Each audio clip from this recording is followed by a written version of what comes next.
Shalom para sahabat, berjumpa kembali dalam 3 Minute Way bersama saya, Yuliana Dwi Kusuma. Para sahabat, di video kali ini kita akan membahas Rasul Paulus. Walaupun Paulus secara fisik, ia belum pernah bertemu dengan Yesus, namun kerasulan Paulus diakui oleh jemaat dan rasul-rasul Yesus lainnya. Paulus lahir di kota Tarsus, wilayah Kilikia.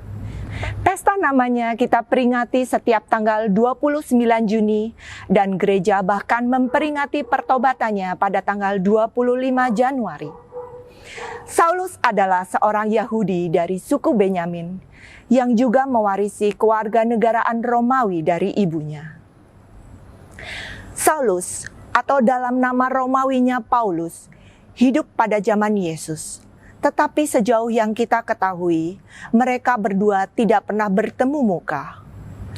Sebagai seorang pemuda, ia adalah seorang Yahudi yang sangat fanatik, murid dari Gamaliel, rabi terkemuka di Yerusalem pada masa itu.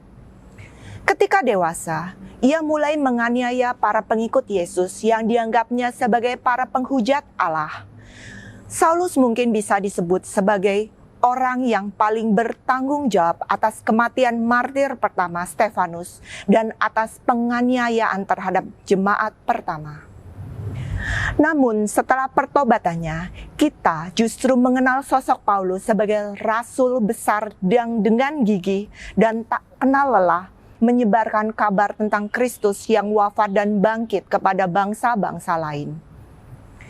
Tak ada rasul yang menempuh perjalanan sejauh yang dilakukannya. Ia pun mengalami siksaan, dikejar-kejar, dan dipenjara. Salah satu kalimat yang menunjukkan motivasi pewartaannya yang luar biasa adalah, "Celakalah aku jika aku tidak memberitakan Injil." Karena antusiasmenya, maka Paulus jarang menetap lama di suatu tempat melainkan berpindah-pindah dari satu tempat ke tempat yang lain. Pembinaan jemaat dilakukannya melalui surat-surat yang ditulisnya.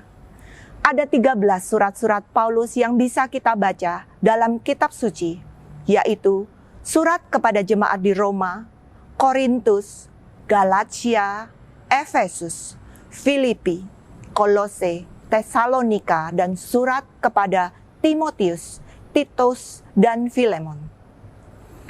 Para sahabat, kita pun sebagai pengikut Kristus diharapkan memiliki semangat evangelisasi di era digital ini. Kemajuan teknologi dan internet menggantikan perjalanan jauh dan berbahaya yang dilakukan oleh Rasul Paulus untuk menjangkau para jemaatnya.